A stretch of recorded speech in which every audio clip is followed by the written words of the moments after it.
तिमिरान्धस्य ज्ञानाञ्जनशलाकया चक्षुरुन्मिलितं येन तस्मै श्रीगुरवे नमः। वाञ्छाकल्पतरुभ्यश्च कृपा सिन्धुभ्येव च पतितानां पावनेभ्यो वैष्णवेभ्यो नमो नमः। जय श्री कृष्ण चैतन्य प्रभु नित्यानंद श्री अद्वैत गदाधर शिवासादि गौर भक्तवृंद। हरे कृष्ण कृष्ण कृष्ण हरे हरे, हरे राम राम राम हरे हरे। तो कल परसों हम लोग ने स्टॉप किया था जब लक्ष्मी प्रिया और गौर हरि को पालकी में बिठाया जाता है घर वापस ले जाने के लिए। उनका विवाह हो चुका है और वो घर की ओर लौट रहे हैं। और फिर जितने भी वाद्य बजाने वाले हैं वो सारे लोग जोर जोर से स्पर्धा कर रहे हैं। कंपटीशन हो रहा है दोनों साइड के, लड़के वालों और लड़की वालों की तरफ, कौन ज्यादा तेज बजाएगा। और उस ध्वनि के बीच में उल्लू ध्वनि भी कर रही हैं स्त्रियां, क्योंकि उल्लू ध्वनि को बहुत ही शुभ माना जाता है। और फिर सभी लोग क्या करते हैं, श्लोक पढ़ते हैं, क्योंकि यात्रा शुभ हो इसके लिए श्लोक पढ़ा जाता है। तो हम 10 to 11 टाइम्स जरूर चैंट करना चाहिए, बिकॉज इससे हम घर से बाहर निकलते हैं तो हमारी यात्रा भी शुभ हो।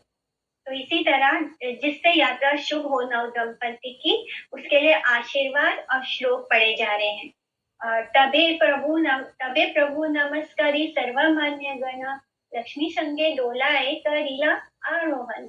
तो प्रभु ने सभी माननीय जनों को, जो भी उनसे बड़े हैं और जिनको भी प्रणाम करना चाहिए, उन सबको नमस्कार किया और लक्ष्मी के साथ पालकी में आरोहण किया, यानी लक्ष्मी के साथ वो पालकी में पधारते हैं। हरि हरि बलि सबे करी जय ध्वनि, चाली लेना लैया तबे द्विजा कुलमन। तो हरि हरि एवं जय जय की ध्वनि करके वर पक्षीय लोग द्विजेंद्र कुलमणि श्री गौर चंद्र को लेकर चल दिए, यानी डोला यानी पालकी, तो उसमें बैठ के उनको ले चले। पठेयत लोक देखे चलिया आसीते, धन्य धन्य सवे संशय बहुमते। तो जैसे पीछे हमने पढ़ा था कि लाखों की तादाद में लोग थे, तो इतनी बड़ी बारात है उनकी। और फिर जब वो चल रहे हैं लेके, तो बाकी कितने लोग भी पथ में जितने लोगों ने वर वधू को जाते हुए देखा, वे बहुत प्रकार से धन्य धन्य कहते हुए उनकी प्रशंसा करने लगे। जो भी देखता वो धन्य धन्य कहता। श्री गण देखिया भले भाग्यवती, कथा जन्म से भी लेना कमला पार्वती। तो स्त्रियों ने नव दंपति को देखकर कहा कि दोनों ही बहुत सुंदर लग रहे हैं, और उनको देख के जो भी देखता तो मोहित हो जाता। तो स्त्रियां जो के हैं वो जब देखती है नव दंपति को तो क्या कहती है कि इस भाग्यवती ने ना जाने कितने जन्म तक लक्ष्मी एवं पार्वती की सेवा की है, और इस तरह इसलिए उनको इतने सुंदर पति मिले हैं, यानी गौर हरि जैसे पति उनको प्राप्त हुए हैं। केहा बले है ना बुझी हरा गौरी, केहा बले है ना बुझी कमला की हरी। केहा बले बुरी कामदेव रति, केहा बले इंद्र सची लया मोर मती। केहा बले है ना बुझी रामचंद्र सीता, मत बले यथा सुकृति वनीता। तो कोई कहने लगी कि ऐसा प्रतीत होता है कि ये ही महेश और पार्वती है। कोई कह रही थी कि ये लक्ष्मी नारायण है, कोई कह रही थी कि ये दोनों कामदेव और रति हैं। इतना सुंदर जोड़ी लग रहा है कि किसी न किसी से उपमा दी जा रही है उनकी। कोई कह रही थी कि मेरी बुद्धि के अनुसार तो ये इंद्र तथा सची है, और कोई कह रही थी कि ये तो ऐसे प्रतीत होते हैं जैसे श्री रामचंद्र और सीता हो। इस प्रकार से सभी सुकृति वनिताएं यानी नारियां, तो वो सब सुकृतिवान है, क्योंकि वो इस रूप में, इस सिंगल रूप में दोनों के दर्शन कर रही हैं। तो अपनी अपनी मति, अपनी अपनी बुद्धि के अनुसार वो जो उनको समझ आ रहा है वो कह रही थी। हे ना भाग्यवंत श्री पुरुष नदी यारा, यही सब संपत्ति देखी वार शक्ति यारा।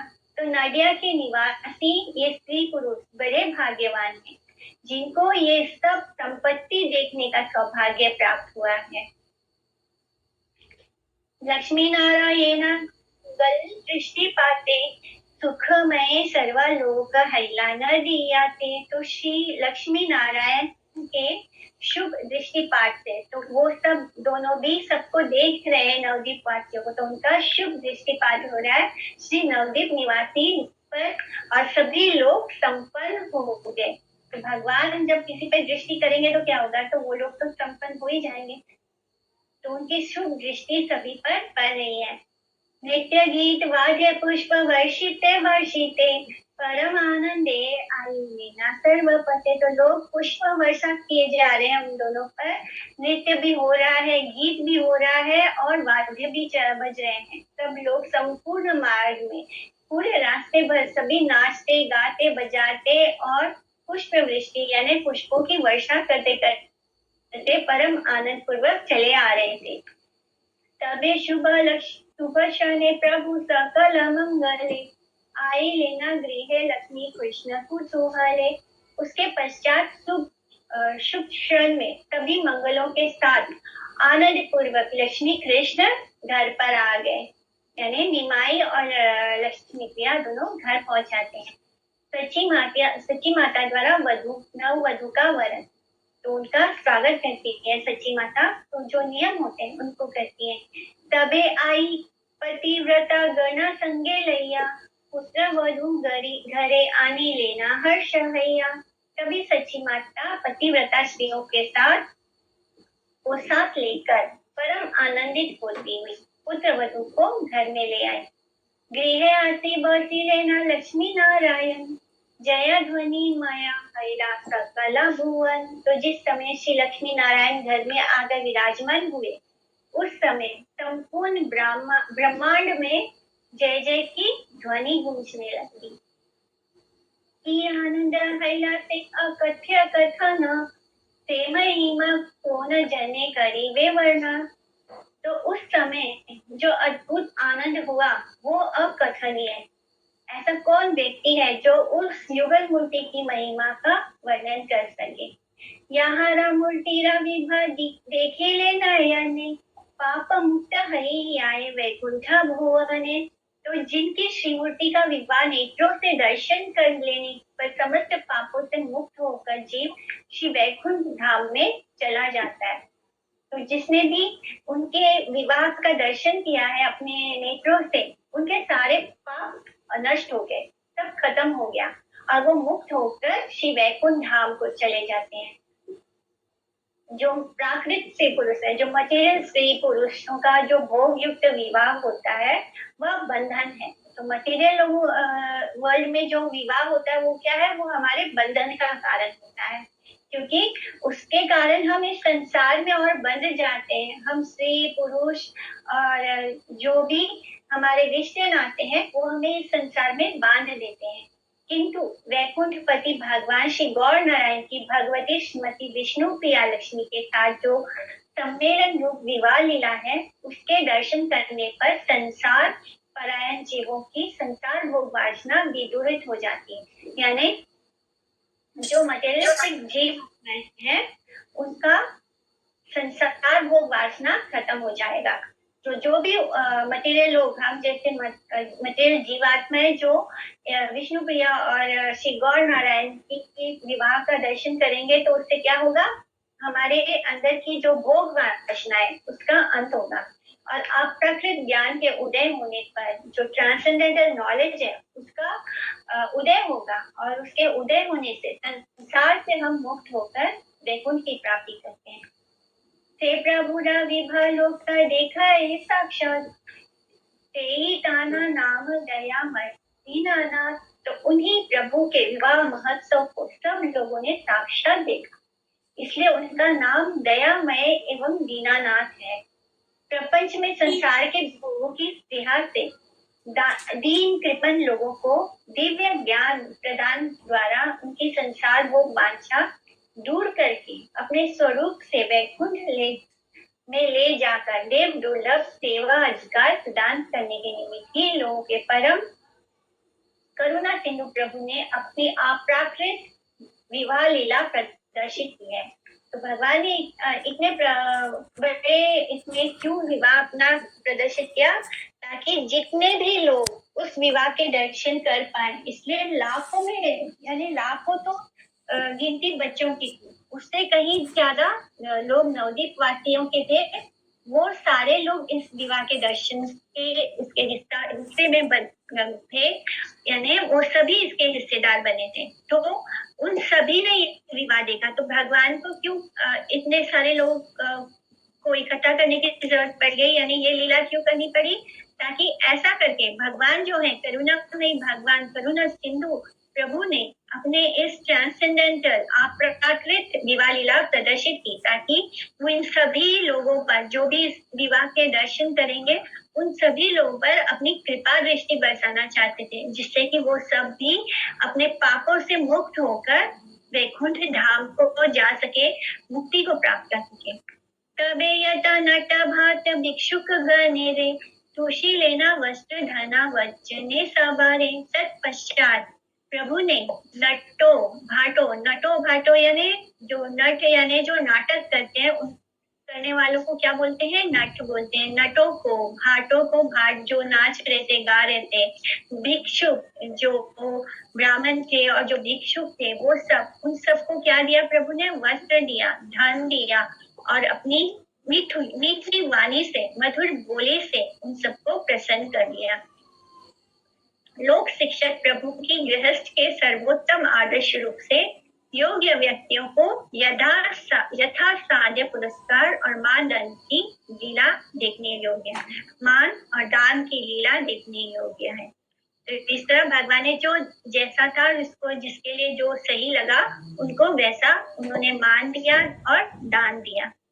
विप्रगणे आप्तगणे सबारे प्रत्येके, आपने ईश्वर वस्त्र दिले न कौतुके। तो ब्राह्मणों एवं बंधु बांधवों को प्रभु उल्लास पूर्वक स्वयं अपने हाथों से वस्त्र दे देकर उन्हें प्रसन्न करने लगे। तो जो ब्राह्मण थे और जो उनके रिश्तेदार थे, बंधु थे, भाई थे, बांधव थे, उन सबको प्रभु ने बहुत ही खुशी खुशी अपने स्वयं के हाथों से वस्त्र देकर प्रसन्न किया। बुद्धिमंता खाने प्रभु दिला आलिंगन, तहन आनंद अति कथन। तो बुद्धिमंता खान ने तो पूरा उनका विवाह स्पॉन्सर किया था, अदरवाइज वो कैसे कर पाते? वो तो भगवान है, सब कर सकते थे। तो बुद्धिमंता खान को भी तो उन्होंने ही अरेंज किया था। तो बुद्धिमंता खान को प्रभु ने आलिंगन बद्ध किया, उनको आलिंगन किया, और तब उसका आनंद जो था वो हम शब्दों में नहीं बोल सकते, अकथनीय हो गया। एक सभा लीला रब का गुण ही परिच्छेद, आविर्भाव तिरोभाव एक ही वेद। तो इन सब लीलाओं का कभी परिच्छेद नहीं है, उनका कोई अंत नहीं है। वेद बस इतना कहते हैं कि इन लीलाओं का केवल आविर्भाव और तिरोभाव होता है, यानी इनका कोई अंत नहीं होता। ये प्रकाशित होते हैं और फिर अप्रकट होते हैं। जीवों की विभिन्न कर्म प्रवृत्तियां काल के भीतर स्तब्ध होती रहती हैं। जैसे हम सबके जीवन में जो कुछ भी घटना घटती है वो हमेशा के लिए खत्म हो जाती है, यानी काल के इसमें चली जाती है। इस कारण प्रपंच में अवते मायाधीश श्री भगवान की अप्राकृत लीलाएं भी मायावश प्राकृत जीवों की कर्म चेष्टाओं के ही समान है। इस प्रकार का ज्ञान नितांत ही अवैध और अपराधजनक है। तो जैसे हम सबका जीवन है, हम सबके जीवन में जो कुछ भी हो रहा है वो काल के गर्भ में चला जाता है, किंतु भगवान जो है उनकी जो ट्रांसेंडेंटल लीलाएं हैं, उनका जो अप्राकृत लीलाएं हैं, वो मायावश, हम जैसे मायावश प्राकृत जीवों की कर्म चेष्टा नहीं है। और अगर हम ऐसे सोचते हैं कि भगवान की लीला भी हमारे जैसे मायावश जीवों की लीला है, तो ऐसा करने पर हमें अपराध लगेगा, अपराधजनक है। इसलिए तब वेद शास्त्रों ने उच्च स्वर से मायाधीश भगवान और मायावश जीवों, भगवान कौन है? मायाधीश है, और हम जीवात्मा माया के वश में है, तो मायावश जीवों की क्रियाओं के बीच नित्य भेद है। मायाधीश भगवान में और मायावश जीवों में, जीवों का जो क्रिया है उन दोनों के बीच में हमेशा ही इटर्नली भेद है। ऐसा बतलाकर विभीषण मायावाद से सर्तक किया है, यानी हमें माया से डरना चाहिए कि हम जो है मायावश जीव है और अनंत काल से हम माया के अधीन हैं। एवं प्रपंचातीत गोलोक धाम से नित्य धाम परिकरों के साथ भगवान का प्रपंच में लोगों के नेत्रों के सामने आना उनका अवतार या आविर्भाव है। यानी जब भगवान आते हैं तब वो कोई जन्म नहीं लेते, उनका तो कोई मृत्यु नहीं होता। भगवान जब आते हैं तो उसको बोलते हैं अवतार या आविर्भाव। जो डिवोटीज होते हैं, जो वैष्णव होते हैं,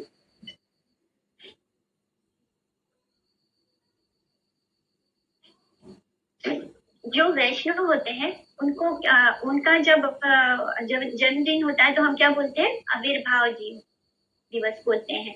तो इसी तरह अगर वो जब इस धरती से अप्रकट होते हैं तो हम उसको तिरोभाव कहते हैं।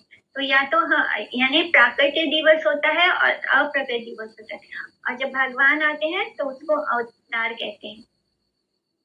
एवं प्रपंचातीत नित्य अप्रकृत राज गोलोक धाम में अपने धाम के परिकरों के साथ, यानी जो भगवान के परिकर है, जो वैष्णव शुद्ध वैष्णव जन है, लोगों के नेत्रों से अगोचर हो जाते हैं, अप्रकट हो जाते हैं, और लौट जाना ही उनका अंतर्धान या तिरोभाव है। जब वो वापस लौट जाते हैं धाम को, गोलोक धाम को, तब उसको हम कहते हैं अंतर्धान होना या तिरोभाव। इस प्रकार आविर्भाव तिरोभाव शब्दों द्वारा साधारण प्राकृतिक जीवों के जन्म मरण से भगवान की लीला का भेद प्रदर्शित किया गया है। श्री भगवान की लीला वास्तव में अखंड है और अपरिच्छिन्न है। तो भगवान की जो नित्य लीला है वो हमेशा चलती रहती है। जब वो यहाँ से इस धरती से अप्रकट होते हैं तो किसी और ब्रह्मांड में, किसी और धरती पर वो वहां पर प्रकट हो जाते हैं।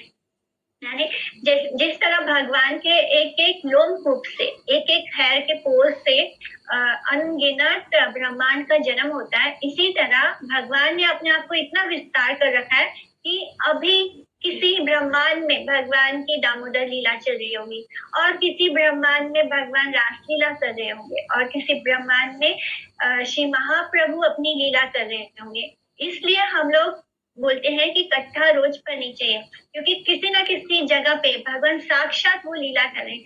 अभी की किसी ब्रह्मांड में, किसी धरती पर भगवान की ये लीला भी हो रही होगी जिसे हम अभी श्रवण कर रहे हैं, तो वो लीला वहां पर हो रही होगी। इस कारण जब हम लीला पढ़ते हैं, कथा सुनते हैं, तो उस समय हमें भगवान के साक्षात ऐसे फील होता है कि हम वहीं पर हैं, हम भगवान के दर्शन भी कर पा रहे हैं। यानी हम लीला में, हमारा मन उसमें स्थिर हो जाता है और उससे हमें भगवान का आशीर्वाद भी बहुत मिलता है। तो इसी तरह भगवान की कोई ना कोई लीला किसी ना किसी ब्रह्मांड में हर समय चल रही है, इसलिए वो अखंड है, कभी उसका अंत नहीं होता।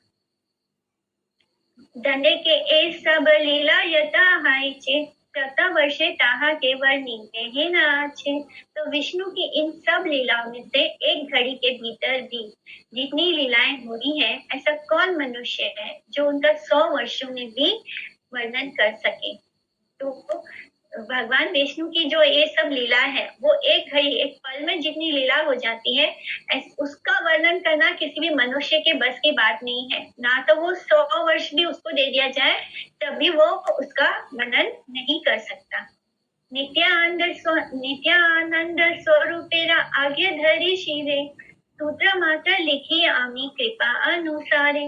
तो नित्यानंद स्वरूप की आज्ञा को सिर पर धारण करके मैंने, यानी ठाकुर महाशय ने उनकी कृपा से प्रभु की लीलाओं का केवल सूत्र रूप में ही लिखा है। यानी बहुत डिटेल में वो नहीं लिख पाए हैं, सिर्फ उसके सूत्र लिखे हैं।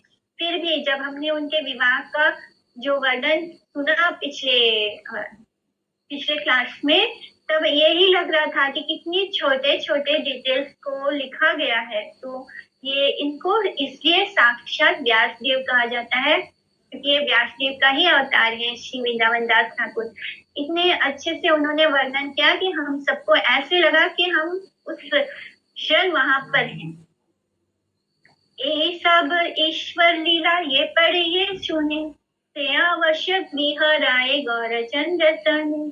श्री कृष्ण चैतन्य नित्यानंद चांद जाग, वृंदावन दास तच्छु पद युगे गान। तो इति श्री चैतन्य भागवते आदि खंडे श्री विष्णु प्रिया परिणय वर्णन नाम पंचोदशो अध्याय। तो यहाँ पर हमारा 15 चैप्टर फिनिश होता है और इसमें हमने श्री विष्णु प्रिया के साथ उनका विवाह का वर्णन पढ़ा।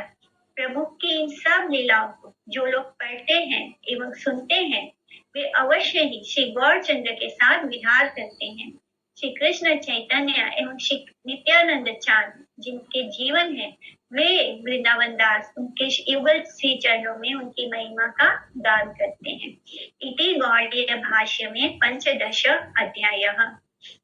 आगे बढ़ेंगे हम षोडश अध्याय 16 चैप्टर में आदि खंड चैप्टर 16।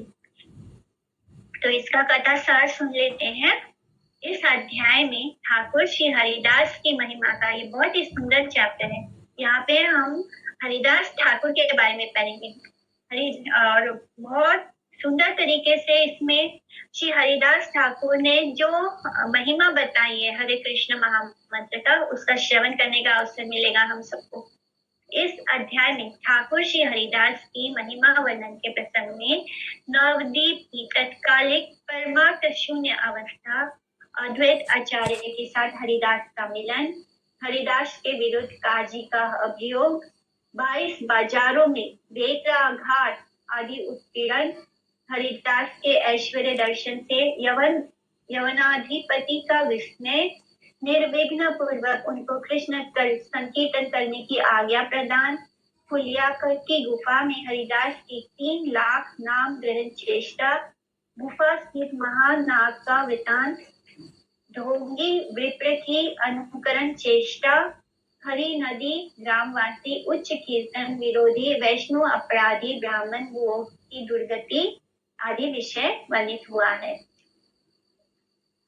श्रीमन महाप्रभु के गृहस्थ और अध्यापक लीला अभिनय काल में समस्त देश परमार्थ शून्य थे। तुच्छ व्यवहार रस में ही सबकी रुचि परिलक्षित होती थी। जो लोग गीता भागवत आदि ग्रंथों का अध्ययन अध्यापन भी करते थे तो उनका भी सर्वशास्त्र तात्पर्य विद्या वधु जीवन कृष्ण संकीर्तन के प्रति आदर नहीं था। अति अल्पसंख्यक शुद्ध भक्त परस्पर सम्मिलित होकर निर्जन में परस्पर कृष्ण कीर्तन करते थे। तो जो हमने स्टार्टिंग में श्रवण किया था कि कैसे जब महाप्रभु का प्राकट्य हुआ था तब कैसा था नवदीप धाम, वहां पे सभी लोग बहुत ज्यादा मटेरियलिस्टिक थे। उनका परमात्मा में कोई नहीं कुछ लेना देना नहीं था। उनके मन में कृष्ण भक्ति बिल्कुल भी नहीं थी। गीता भागवत आदि पढ़ते भी थे तो उसको धन अर्जित करने का साधन मानते थे या फिर उससे उनके मटेरियल लाइफ में प्रॉस्पेरिटी आएगी इसलिए पढ़ते थे। बहुत ही कम शुद्ध भक्त थे। श्रीधर ये जो श्रीधर कोलाविचर श्रीधर हैं, अद्वैत आचार्य हैं, अद्वैत आचार्य के सभा में जितने भी आते हैं, श्रीवास पंडित, और श्रीवास पंडित तो किस तरह रात के समय वो अपने भाइयों के साथ मिलकर जोर जोर से हरि कीर्तन करते थे ताकि जो अशुद्ध जो भक्त नहीं है उनको भी कानों में कृष्ण का नाम जाए, इसलिए वो इतने जोर जोर से कीर्तन किया करते थे सब पर कृपा करने के लिए। लेकिन तब भी वहाँ आसपास के लोग उनसे बहुत छेड़ते थे, उनसे कहते थे कि मैंने जो मुस्लिम राजा है उसको इन्हें बंद कर देना चाहिए, इनका रुकवा देना चाहिए आकर हम, या फिर हम सब भी जो मुस्लिम राजा है इनके कारण हम सबको भी परेशान करेगा। तो यही सब कुछ उस समय हो रहा था। और वो जो भक्त थे उन भक्तों को कोई भी ऐसा व्यक्ति दिखाई नहीं देता था जिससे वे अपना मन का दुख व्यक्त कर सकें। उसी समय नादिया में ठाकुर हरिदास का आगमन हुआ था। हरिदास बूरन ग्राम में अवतीर्ण हुए थे। उनका प्राकट्य बूरन ग्राम में हुआ था। उनकी कृपा से उन सब स्थानों पर कीर्तन का प्रचार हुआ था। यानी उनकी जो शुद्ध वैष्णव होते हैं वो तीर्थ को भी तीर्थ करते हैं, कैसे अपने हरि नाम से हरि कीर्तन से, तो उनका प्रेजेंस ही उस जगह को तीर्थ कर देता है। वे गंगा के किनारे रहने के बहाने सर्वप्रथम फुलिया में तत्पश्चात उसके बाद शांतिपुर में आकर अद्वैत आचार्य के साथ मिलकर कृष्ण संकीर्तन में मत थे। हरिदास कृष्ण नाम प्रेम में उन्मत्त और कृष्णेतर विषयों में से पृथक, कृष्णेतर विषयों से पृथक माने कृष्ण के अलावा और किसी विषय पर वो बात करते ही नहीं थे। सारा समय वो हरे कृष्ण महामंत्र का जप करते थे।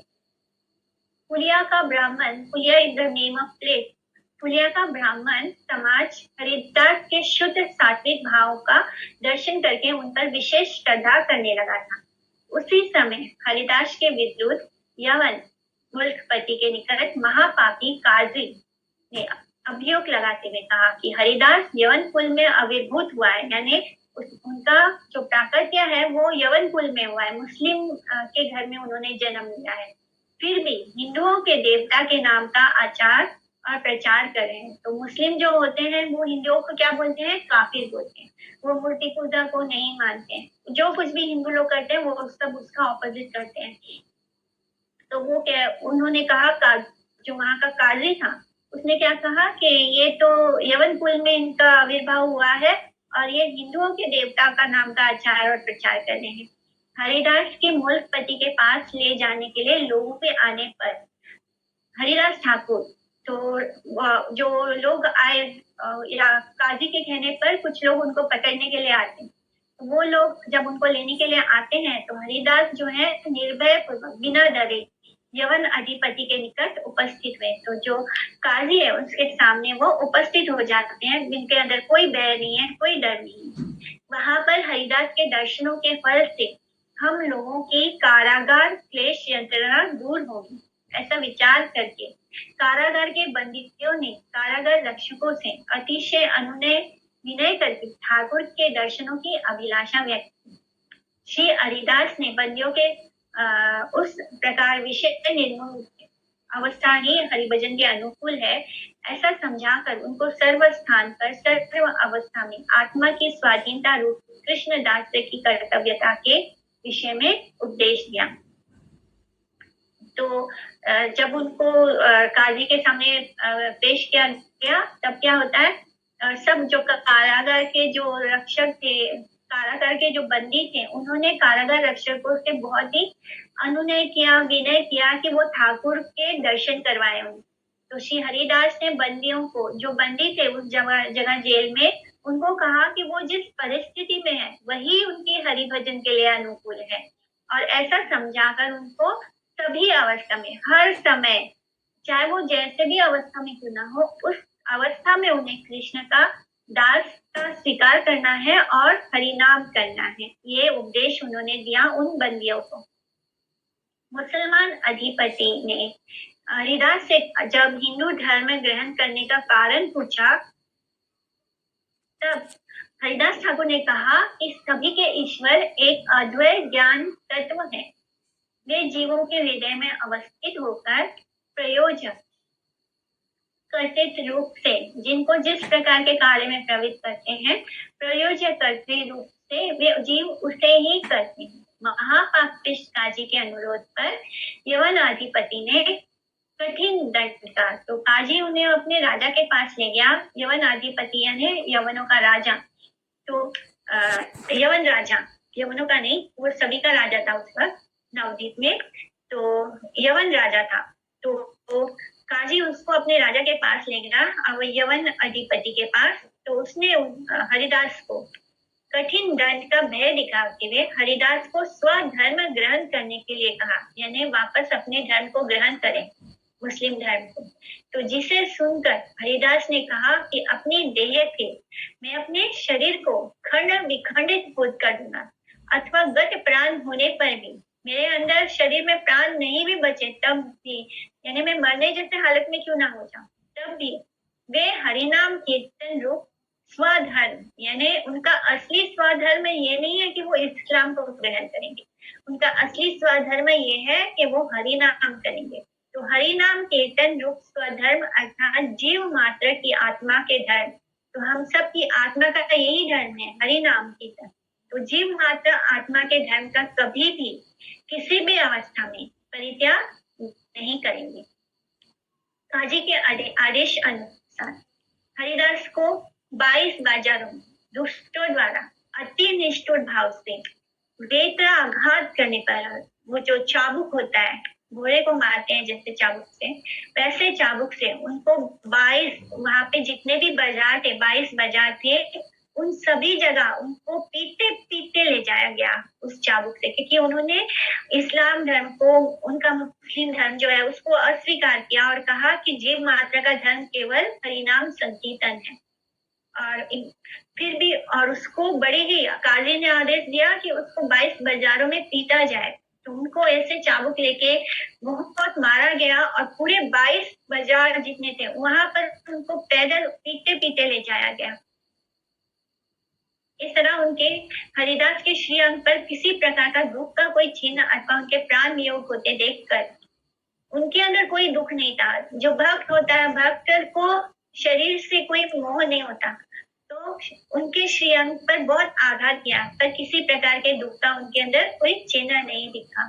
और फिर जब उनके प्राण वियोग होते देखे, जब उनको लगा कि अभी तो ये नहीं बचेंगे, क्योंकि इतना पीट डाला था उनको चाबुक ले लेके, तो वो देखते हैं, जो पीटने वाले हैं वो देखते हैं कि अब तो ये नहीं बचेंगे, तब क्या करते हैं, पापी यवनानुचर विस्मित हो उठे और नाम आनंद में रत हरिदास। हरिदास जब इस तरह उनको पीटा जा रहा था, तब भी वो हरि नाम संकीर्तन कर रहे थे, तो अपने नाम में वो नाम नंद में रत थे। उन्होंने हरिदास को प्रहलाद की भांति इस प्रकार के प्रहारों से कोई दुख नहीं हुआ। तो उन्होंने क्या देखा कि जैसे प्रहलाद महाराज पर इतनी यातनाएं की जा रही थी, तब भी उनको कोई कष्ट नहीं हो रहा था, वो भगवान का नाम जप कर रहे थे। इसी प्रकार हरिदास ठाकुर भी नाम जप में रत थे। तो इसी भांति इस प्रकार के प्रहारों से उनको कोई दुख नहीं हुआ, अपितु हरिदास प्रहारकारियों के दुर्दैव फल से वैष्णव द्रोह के कारण हुए भीषण अपराध की आशंका से दुखित होकर उनका अपराध क्षमा करने के निमित्त भगवान से प्रार्थना कर रहे थे। तो हरिदास ठाकुर क्या कर रहे थे, मन ही मन उन दुष्ट यवनों के लिए उनके हृदय में दया आ रही थी, क्योंकि जो वैष्णव होता है वो पर दुखी होता है, दूसरों को दुखी देखकर वो दुखी होता है। तो उसको पता है कि जिस तरह से ये सभी लोग उस पर अत्याचार कर रहे हैं, इन्हें क्या होगा, इनको अपराध लगेगा, और ऐसा अपराध लगेगा जो कभी क्षमा नहीं हो सकता, और उनको भीषण अपराध लगेगा। ये सोचकर वो मन ही मन बहुत ही दुखी हो रहे हैं। वो इस बात से नहीं दुखी हो रहे कि उनको पीटा जा रहा है, वो इस बात से दुखी हो रहे हैं कि वो लोग जो उनको पीट रहे हैं उनको बहुत बड़ा अपराध लगेगा, जिसके कारण वो कभी भी भगवत धाम को वापस ना जा सकेंगे। तो जब किसी भक्त को परेशान किया जाता है, तब भगवान भी कुछ नहीं करते, उस अपराधी को बहुत ही नरक से भी माने बहुत बुरा सजा प्राप्त होता है। इसके लिए कहते हैं कि अपराध लगेगा, अपराध लग गया माने तो भक्ति तो कभी मिलेगी नहीं, भक्ति जिसके अंदर थी वो भी चली जाएगी। तो ऐसा भीषण अपराध लगेगा, ये सोचकर वो क्या करते हैं, उन दुष्ट यवनों के लिए भगवान से प्रार्थना करते हैं कि उनको कोई अपराध ना लगे, क्योंकि अगर अपराध लग गया तो क्या होगा, उनका भगवत धाम जाने का जो रास्ता है वो हमेशा के लिए बंद हो जाएगा। जैसे भगवत गीता में लिखा था, जो पापी होते हैं, जो बहुत दुष्ट होते हैं, भगवान उनको और निचली योनि में डाल देते हैं, जिससे कि उनका कभी भी मुक्त होने का, मुक्ति को प्राप्त करने का साधन हमेशा के लिए बंद हो जाता है। वो और भी ज्यादा पाप करते जाते हैं और भी ज्यादा नीची योनि में जन्म लेते जाते हैं।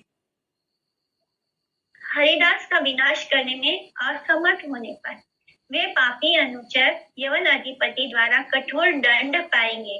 तो वो सभी डर गए कि हरिदास ठाकुर को कोई फर्क ही नहीं पड़ेगा, उनको देह पर उनकी चोट लग रही है, लेकिन उनके अंदर प्राण बाकी है, वो हरि नाम करते जा रहे हैं। अगर अब इनका विनाश नहीं हुआ, यानी इतना मारने पर भी ये कुछ सुधर नहीं रहे हैं और इनका विनाश नहीं हुआ, तो क्या होगा, जो उनका राजा है यवन अधिपति, वो इन यवन अत्याचारियों को बहुत कठोर दंड देगा, क्योंकि ये हरिदास ठाकुर को बदल भी नहीं सके और उनको मार भी नहीं सके।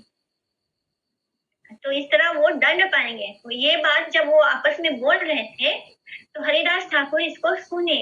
ऐसा सुनकर हरिदास ने ध्यानंद में प्रविष्ट होकर अपने को मृत व्रत प्रदर्शित कर दिया।